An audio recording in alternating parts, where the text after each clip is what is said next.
కాకినాడ జిల్లా కేంద్రపాలిత ప్రాంతం పుదుచ్చేరి యానంలో ఈ నెల 6, 7, 8 తేదీల్లో నిర్వహిస్తున్న ఫలపుష్ప ప్రదర్శనను ముఖ్య అతిథిగా విచ్చేసిన పుదుచ్చేరి ముఖ్యమంత్రి ఎన్ రంగస్వామి ప్రారంభించారు.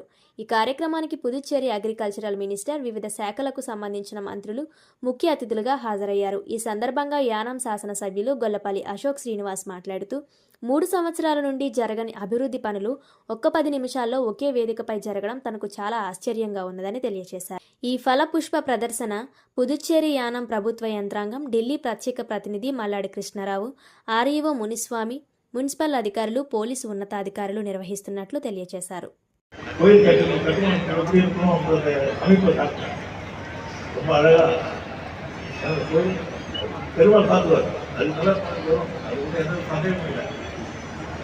தேவையில்லை தானாகவே ஒரு அரசு தேவைக்கு கேட்டு ஒதுக்கி கொடுக்கிறது నేను తెలియదు అలవరుకు 12 ఆందోళనకు ఏమైనా ఉన్నా కూడా ఈ ప్రోటోకాల్ కోసమో లేకపోతే ఇంకో దానికోసమో ఆరాటపడే పరిస్థితి అవసరం లేదు.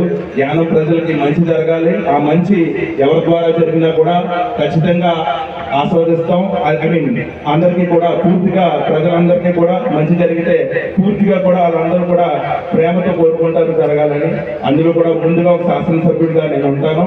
ఖచ్చితంగా యానం ప్రజలందరూ కూడా మంచిగా ఈ పుష్ప ప్రదర్శన కానీ ఈ 3 రోజుల ఫెస్టివల్ కూడా అందరూ కూడా ఏంటో నాకు తెలియట్లేదు. వేదిక పైన ఏదో ఎంత జరుగుతున్నట్టు ఏమి ఉండకండి. ఈ 3 రోజులు కూడా మంచిదే, కొంచెం నవ్వుతానే గోల చేస్తూనే ఉంటే సరదాగా ఉంటుంది. కాబట్టి కొంచెం ఉత్సాహంగానే ఉండండి. ఈ రాజకీయాలు ఇవన్నీ కూడా టైం వచ్చినప్పుడు, పరిస్థితులు వచ్చినప్పుడు ప్రత్యక్షంగా పరోక్షంగా కూడా మాట్లాడుకునే సభలు, వేదికలు ఎల్లప్పుడూ మనకి ఎదురుగానే ఉంటాయి. వాటి గురించి ఎవరు ఆలోచించద్దు. ప్రజలందరూ కూడా ట్యాక్స్ కడుతున్నాం, యానంలో మంచినీళ్ళు బాగుండాలి, ట్యాక్స్ కడుతున్నాం, ఉచిత వైద్యం ఉండాలి, ఉచిత విద్య ఉండాలి. సార్ మీరెన్ని చేసినా మాకు అడిగింది చేస్తే అవన్నీ కూడా మాకు చాలా ఆనందంగా ఉంటుంది. ఈరోజు కూడా కాకినాడ హాస్పిటల్కే పరిగెడుతున్నాం. విద్యకి నిజంగా ఉన్న పరిస్థితి చూస్తే విద్య గురించి ఇక్కడ తల్లిదండ్రులకే తెలుసు ఎటువంటి పరిస్థితి. ఇంకా ట్యాక్స్ కడుతున్నాం, చాలా చోట్ల లైట్లు లేవు, ఇంకా ట్యాక్స్ కడుతున్నాం, ఎక్కడ రోడ్లు సరిగ్గా లేవు.